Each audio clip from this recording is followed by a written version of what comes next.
So, why the fuck are you following me again? Someone dropped off a package for you, and they said specifically they want us to record this. You opening the present. This is the last time I leave my keys in my office door.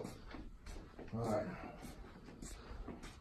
Leaving fucking packages in my goddamn office. I don't get packages often. Is this it? Yeah.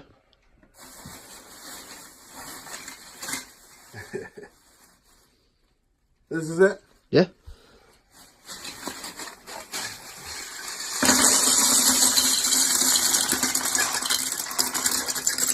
Legos. This is my present? Yeah, it was dropped off this morning. Let me guess. These Legos must be from the fine people at Interspecies Wrestling. Because April 4th, Wrestlemania weekend, a part of the collective, Matt Tremont returns to ISW, one of my homes away from home. I like this. This is a good present. And it just gives me a further reminder on April 4th, like I said, when I make my return. Fans bring the motherfucking Legos, and it looks like I'm going to be bringing some as well.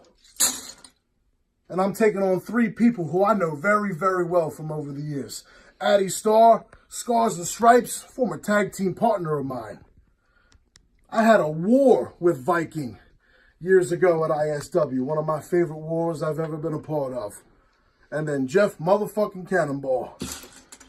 We know each other better than we know ourselves, all the wars we've had over the years. But out of all those wars, this is our biggest. This is the sleeper show of WrestleMania weekend. Not Spring Break, not WrestleMania, not every other goddamn show happening that week, because God knows there's 17,000 shows happening WrestleMania week. But the one that sticks out, the one that's doing it the best, the one that's presenting something different and doing what they do best is Interspecies Wrestling. So you can drop me off all the presents you like. It's just getting me more excited. Fans bring the Legos April 4th. Star, Viking, Cannonball, and Tremont. We are going to have the most violent fucking match in Interspecies Wrestling history. And I implore you, I ask you, every wrestling fan, WrestleMania week, if there's one show to go and one show to be a part of at the collective, it's Interspecies Wrestling. Bring every single goddamn Lego you got. Because we're going to get crazy. Because I'm walking out king of crazy.